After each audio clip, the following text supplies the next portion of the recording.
ماضی کی حکومتوں نے اس بات پر توجہ نہیں عمل درآمد دی، نہیں لیکن ہو پا اچھی بات ہے کہ اب ہم نے ان کو صحیح نام سے پکارنا شروع کر دیا ہے۔ دوسری بات، ففتھ جنریشن وارفیئر کے بارے میں نے پہلے بھی تھوڑا بات کر دی، وہ بھی انہوں نے بات کی، دہشت گردی جو سوشل میڈیا ہے اس کے بارے میں اختلافات ہو سکتے ہیں کہ اس کو کس طرح ہینڈل کرنا چاہیے، مطلب لیکن انہوں نے ذکر ضرور اس کا کیا کہ ہمیں تھوڑا بہت احتیاط کے ساتھ اس کو استعمال کرنا چاہیے۔ اس کے بارے میں آبویسلی میری اپنی رائے ہو سکتی ہے، آپ کی اپنی رائے ہو سکتی ہے کہ کس طرح اس کو ہینڈل ہم کریں، لیکن بہرحال ذکر ایک امپورٹنٹ ایلیمنٹ ہے آج کی دنیا کا۔ قومی کی ترقی کے لیے ضروری ہے کہ ہم لوگ بھی میڈیا سیوی ہوں، ہمارے ہاتھ میں بھی جو یہ موبائل ہے، سارے پلیٹ فارمز ہمیں اویلیبل ہوں، لیکن اس کا استعمال بھی، کیونکہ ہم دیکھیں ایک نظریاتی ملک ہیں، ہمیں زیادہ احتیاط کی ضرورت ہے، ہم کوئی عام ملک نہیں ہیں۔ اگر ہم کوئی عام ملک ہوتے نا پھر تو یہ چیزیں ہم بھی برداشت کر لیتے، لیکن ہم ایک نظریاتی ملک ہیں، اس لیے عوام کی بھی ذمہ داری اتنی ہی زیادہ ہے جتنی حکومتوں کی ہے یا ہماری حکومت کی ہے۔ دوسری جو انہوں نے بات کی، جو ایک بڑی اچھی بات ہے جو میں کافی عرصے سے کہہ رہا ہوں، کہ طالبان جو افغانستان کے ہیں نا، ضرورت نہیں ہے کہ آپ ان کو پبلک میں تھریٹس دیں، بڑے کانڈیسینڈنگ ہوں، پیٹرنائزنگ ان کو پیش کریں کہ جی وہ ہمارا چھوٹے بھائی کی طرح ہیں، اس قسم کی باتیں مت کریں۔ اگر وہ دیکھیے ٹی ٹی پی کو یا خوارجی جو ہیں ان کو کوئی آپ کو لگتا ہے کہ وہ سپورٹ کر رہے ہیں اور کر بھی رہے ہوں گے، تو ان کو آپ ایک اچھے انداز سے پیش کریں۔ اور مجھے یہ خوشی ہے کہ آرمی چیف نے جو فارمولیشن ان کی تھی وہ بڑی مناسب تھی۔ انہوں نے کہا کہ دیکھیے جی، جو طالبان حکومت ہے انٹرم، کہ ہم نے دیکھیے آپ کی ہر موقع پہ مدد کی ہے، اپنے بھائیوں کی طرح آپ کو سمجھا ہے، آپ کا کاز ہمارا کاز رہا ہے، تو ہم آپ سے یہی توقع رکھتے ہیں کہ آپ بھی پاکستان کی خاطر تھوڑا سا ریسیپروکیٹ ہمیں کر دیں، تاکہ جو ٹی ٹی پی ہے، جو ایلیمنٹ جو پاکستان کو یا خوارجی جو پاکستان کو نقصان پہنچانا چاہتے ہیں، ہم تو آپ سے بس یہی بات کر رہے ہیں کہ ہمیں جو یہ اینٹی پاکستان ایلیمنٹس ہیں، یہ آپ کی بھی ذمہ داری بنتی ہے۔ تو اتنی سی بات ہے کہ انہوں نے ختم کر دیا، which was very good۔ یہی صحیح طریقہ ہے طالبان کے ساتھ ڈیل کرنے کا۔ پھر انہوں نے آبویسلی کشمیر پہ بڑے دمنگ طور سے بات کی، غزہ پہ بات کی، اور بھارت کو بڑا بغیر نام لیے یہ میسج پہنچا دیا کہ جی اگر آپ نے کوئی ایسا ایڈونچر کیا تو پاکستان بڑا اسٹرانگلی نہیں بلکہ اندر گھس کے آپ کو سبق سکھائے گا، جس طرح بالا کوٹ کے بعد پاکستان نے کیا تھا نا، وہی کام ہم کریں گے، اور پتہ نہیں نہ جانے کتنے اور ابھی نندن ہم گرفتار کریں گے، تو اس لیے محتاط رہیں ہم سے۔ تو یہ بھی ایک بڑا کلیئر میسج بھارت کو دے دیا انہوں نے۔ اور فلسطین کے معاملے میں بھی پاکستان میں ایک بڑی ایمبیولنس ہے، لوگوں نے یہاں جو ہمارا ایک خاص طبقہ ہے اس میں ہمارے یہاں ایک مائنورٹی بھی شامل ہے جو کہ بار بار یہ بات کرتی ہے کہ جی فلسطین کو، اسرائیل کو میں تسلیم کر لینا چاہیے، ہمارا کیا لینا دینا ہے جی، ہمارا فلسطین کے ساتھ ہمارا کوئی ایشو نہیں ہے، اسرائیل کو تسلیم کریں، عرب دنیا کر رہی ہے تو پاکستان کا کیا معاملہ ہے۔ لیکن آرمی چیف نے بڑے واضح انداز میں بتایا کہ ہم فلسطینیوں کے ساتھ کھڑے ہیں، اور اگر جب تک فلسطینیوں کی ریاست نہیں بنتی اس وقت تک کوئی پاسبلٹی نہیں ہے، انہوں نے یہ بڑے واضح طور پہ کنوے کر دیا۔ تو مجھے خوشی ہوئی کہ یہ ابہام بھی جو ایک پھیلانے جانے کی کوشش کی جا رہی وہ بھی ختم ہوئی۔ بڑا کلیئر میسج۔ اچھا، آخر میں انہوں نے 5 ممالک کا ذکر کیا اپنی تقریر میں، یہ بڑی اہم بات ہے۔ پاکستان میں یہ ڈیبیٹ تو چل رہی ہے نا کہ ہم کسی بلاک کا حصہ نہیں ہیں، یہ بھی ایک بہت ایک فلاڈ نیریٹو بلڈ کرنے کی کوشش کی گئی تھی، جو پاکستان نے پہلا نیشنل سیکیورٹی، ہم نے اپنا پالیسی پیپر لکھا تھا، نیشنل سیکیورٹی پالیسی جو ہماری آئی تھی 2022 میں جنوری میں، اس میں یہ کہا گیا تھا کہ پاکستان بلاک پالیٹکس نہیں کرے گا، ہم کسی بلاک میں میں نے اس وقت بھی کہا تھا کہ یہ جو آپ کی فارمولیشن ہے یہی غلط ہے، یہ کہنا ہی نہیں چاہیے، آپ یہ صرف کہیں کہ آپ اپنے نیشنل انٹرسٹ کو دیکھیں گے، اور آپ اسی نیشنل انٹرسٹ کو سامنے رکھ کے اپنی فورن پالیسی کو آپ پرسو کریں گے۔ اور میں یہ بھی کہتا رہا ہوں پچھلے کئی سالوں سے کہ چائنا کا کوئی نعم البدل نہیں ہے۔ اگر آپ امریکہ یہ سمجھتے ہیں کہ امریکہ کے ساتھ آپ کے اسٹریٹجک پارٹنرشپ ہو سکتی ہے تو آپ ہواؤں میں قلعے بنا رہے ہیں. ایکسپیرینس کر چکے ہیں. ایکسپیرینس کتنی بار اور کریں گے یار. Have a heart. مطلب اور یہ بھی دیکھیے نا کہ امریکہ ہر وہ کام کر رہا ہے بھارت کے ساتھ اپنی پارٹنرشپ میں جو ہمارے انٹرسٹ کو ڈائریکٹلی امپیش کرتا ہے. تو کس طرح ہم یہ آپ سوچ بھی سکتے ہیں کہ بھارت امریکہ کے ساتھ آپ کے تعلقات اس طرح ہو سکتے ہیں سر چین کے ساتھ ہیں. امپاسبل. مطلب اور یہ میں قطعاً نہیں کہہ رہا کہ ہمارے امریکہ کے ساتھ تعلقات نہیں ہونے چاہیے.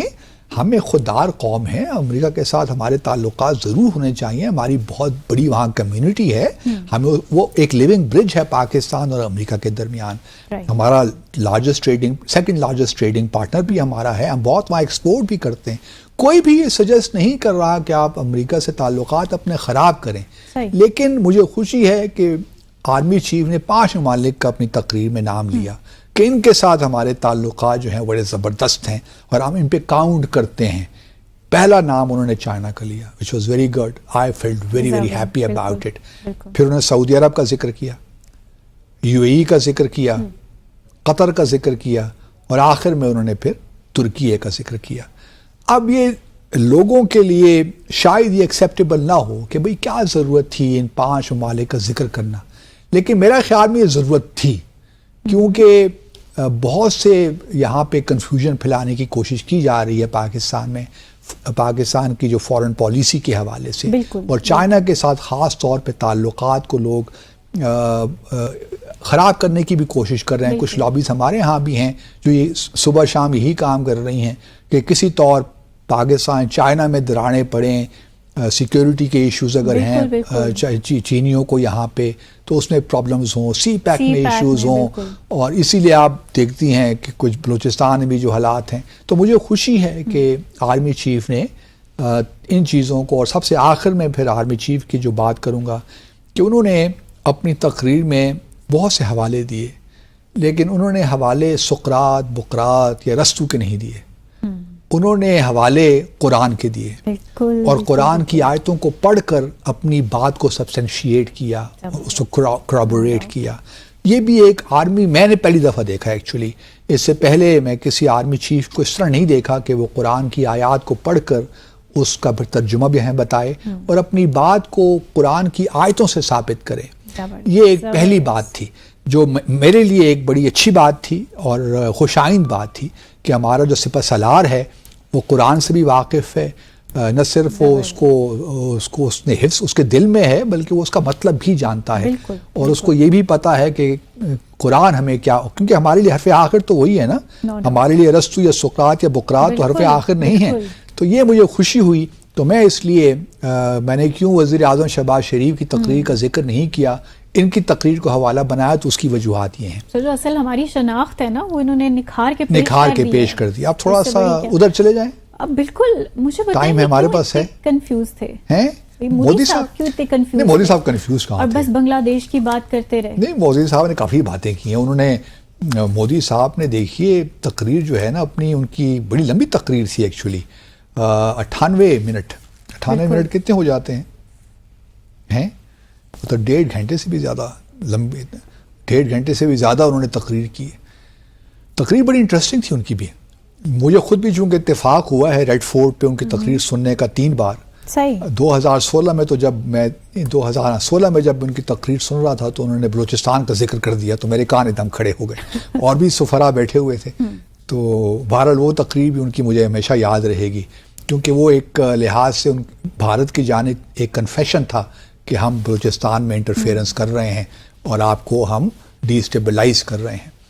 تو وہ تقریر مجھے ہمیشہ یاد رہے گی. اچھا, اس تقریر میں ایک بڑی انٹرسٹنگ بات یہ ہوئی کہ راہل گاندھی جو کہ لیڈر آف اپوزیشن ہے, اچھا ان کے پروٹوکول میں یہ ہے کہ جو لیڈر آف اپوزیشن ہے جو اس قسم کے ایونٹس ہوتے ہیں وہ فرسٹ رو میں ان کو بٹھاتے ہیں کیبنٹ منسٹرز کے ساتھ.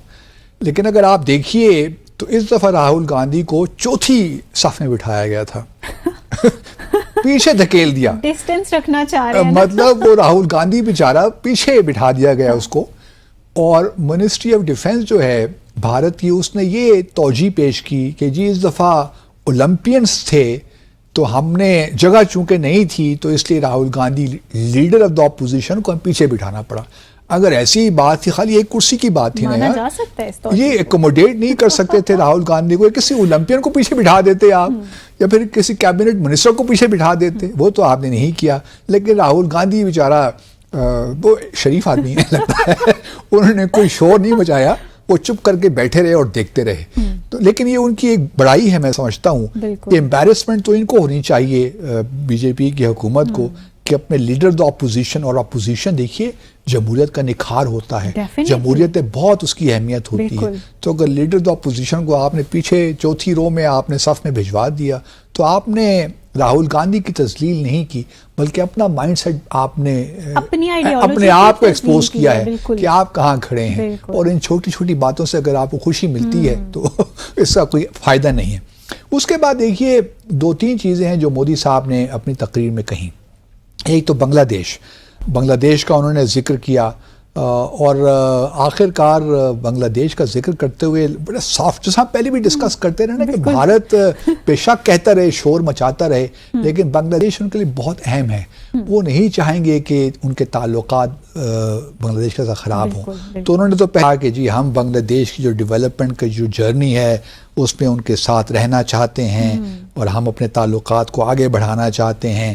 اور پھر آخر میں انہوں نے, چونکہ RSS کا بہت پریشر تھا, اسی دن جو RSS کے چیف ہے نا موہن بھگوت, انہوں نے ایک بیان دیا کہ جی جو بنگلہ دیش میں ہندو کمیونٹی ہے اس کے لیے حکومت آواز اٹھائے. تو وہ مودی صاحب کو بہرحال ہندوؤں کی بات کرنی تھی, بنگلہ دیش کے جو وہاں پہ ہندو کمیونٹی ہے جو 8% کے لگ بھگ ہے. تو انہوں نے سافٹ مائلڈ طریقے سے کہا کہ جی تھوڑا خیال رکھو ہندوؤں کا بھی. ہم بھی یہی کہتے ہیں, بلکہ جو چیف ہیں, chief adviser to the interim sector doctor Muhammad Yunus, انہوں نے بھارت کے جو ہائی کمشنر ہیں ڈھاکہ میں ان سے ہی ملاقات کی, ان کو ایشور کیا کہ جی ہم وی ول فلی پروٹیکٹ آر بنگلہ دیشی ہندوز, یہ ہماری اپنی کمیونٹی ہے. تو بھارت کو اس میں اتنا فکر مند ہونے کی ضرورت نہیں ہے, یہ لوگ ہمارا حصہ ہیں بنگلہ دیش کا, تو کوئی مسئلہ ہی نہیں ہے. تو اسی لیے بنگلہ دیش جو پرائم منسٹر مودی تھے انہوں نے یہ بڑے سافٹ طریقے سے کھیلا اس کو.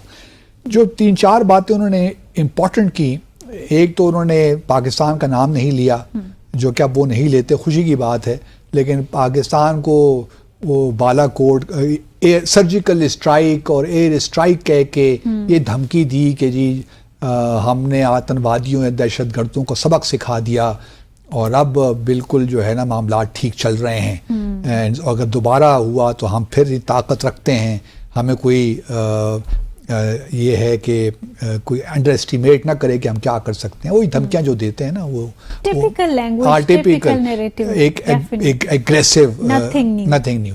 اس کے بعد جو انٹرنلی انہوں نے باتیں کی وہ بڑی انٹرسٹنگ ہے. ایک تو مسلمانوں کے تو خلاف ایسی ہندوتوا کے لوگ تو ہیں نا, ابھی انہوں نے رام مندر بنا دیا, وہ معاملہ چل گیا. مقبوضہ جموں اور کشمیر کا جو اسپیشل اسٹیٹس تھا یا آرٹیکل 35A تھا اس کو ختم کر دیا. اب الیکشنز بہرحال ہو رہے ہیں, اناؤنس ہو گیا مقبوضہ جموں اور کشمیر میں 18 ستمبر کو پہلا 3 فیز الیکشنز ہوں گے, 18 ستمبر 25 اور پھر 1 اکتوبر, جس طرح سپریم کورٹ نے کہا تھا بھارت کی. تو 4 اکتوبر کو رزلٹ آئے گا, اس پہ ہم انشاءاللہ اگلے ہفتے بات کریں گے. تو انہوں نے یہ کہا, یہ 2 کام تو انہوں نے کر لیے نا, رام مندر بنا لیا, یہ کر لیا. اب ان کا تیسرا جو ہے وہ ہے یونیفارم سول کوڈ, کہ مسلمانوں کا جو پرسنل لا ہے نا اس کو ختم کیا جائے. اب یہ بھی دیکھیے ایک عجیب طرفہ تماشا ہے, کہتے ہیں کہ جی ہمیں یونیفارم سول کوڈ کی بجائے سیکولر سول کوڈ کی طرف جانا چاہیے. اب بی جے پی, RSS اور سیکولر, مطلب کچھ سمجھ میں بات آتی ہے آپ کو؟ یہ سیکولرزم کی باتیں کب سے تو مجھے تو ہنسی آ گئی جب پرائم منسٹر مودی نے کہا کہ سیکولر سول کوڈ. او بابا, پہلے اپنے جو آپ ہندو ایکسٹریمسٹ ہیں ان کو تو قابو میں کر لیجئے.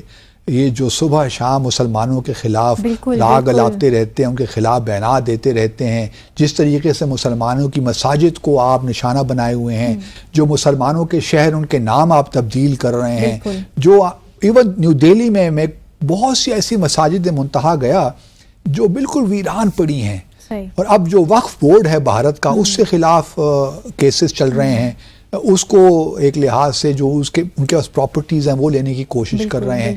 تو پہلے آپ کس منہ سے سیکولرزم کی باتیں کرتے ہیں محترم؟ خدا کا خوف کریں. آپ کو یہ ہندوتوا کے لوگوں کو یہ سیکولرزم نہیں جچتا.